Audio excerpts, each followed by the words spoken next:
നമ്മളെ പലതരത്തിൽ ദ്രോഹിച്ച ആൾക്കാർ അവരെപ്പറ്റി ചിന്തിക്കുമ്പോൾ നമ്മുടെ മനസ്സിൽ ഉണ്ടാകുന്ന കുറേ ചിന്തകളുണ്ടല്ലോ.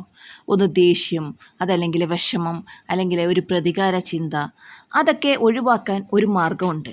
നമ്മൾ അവർക്ക് മാപ്പ് കൊടുക്കുന്നതായിട്ട് ചിന്തിക്കുക. ശരിക്കും പറഞ്ഞാൽ അതൊരു നല്ല മെത്തേഡാണ്. ഞാൻ പലപ്പോഴും ചെയ്യാറുള്ളൊരു കാര്യമാണ്. അവരെ നമ്മൾ അനുഗ്രഹിക്കുന്നതായിട്ട് അങ്ങ് ചിന്തിക്കുക. അതായത് അവർ നമ്മളോട് ചെയ്തിട്ടുള്ള എല്ലാ കാര്യങ്ങളും നമ്മൾ മറന്നിട്ട് അവർക്ക് നല്ലത് വരട്ടെ എന്ന് പറഞ്ഞു കഴിഞ്ഞാൽ ഒരുപാട് ഗുണങ്ങളുണ്ട്. ഒന്ന്, നമ്മൾ ഈ ദേഷ്യം മനസ്സിൽ കൊണ്ട് നടക്കുന്നത് മൂലം ഒരുപാട് കാര്യങ്ങൾ ഉണ്ടാകുന്നുണ്ട്. ഒന്ന്, നമ്മുടെ ബ്ലഡ് പ്രഷർ കൂടുന്നു, കാർഡിയാർ വാസ്കുലർ സിസ്റ്റം തകരാറിലാകുന്നു, ഇമ്മ്യൂണിറ്റി കുറയുന്നു. അതുകൂടാതെ നമുക്ക് ദേഷ്യം, നിരാശ, പിന്നെ അതല്ല ഡിപ്രഷൻ, ഇതൊക്കെ ഉണ്ടാകുന്നു. അതേസമയം ഇത് ചെയ്ത് കഴിഞ്ഞാൽ നമുക്ക് അങ്ങനെയുള്ള പ്രശ്നങ്ങളൊന്നും ഉണ്ടാകുന്നില്ല. ഡോക്ടർ റോബർട്ട് എൻറൈറ്റ് ഒരു 30 വർഷക്കാലത്തോളം ഈ ഒരു വിഷയത്തിൽ ഗവേഷണം നടത്തിയിട്ടുണ്ട്.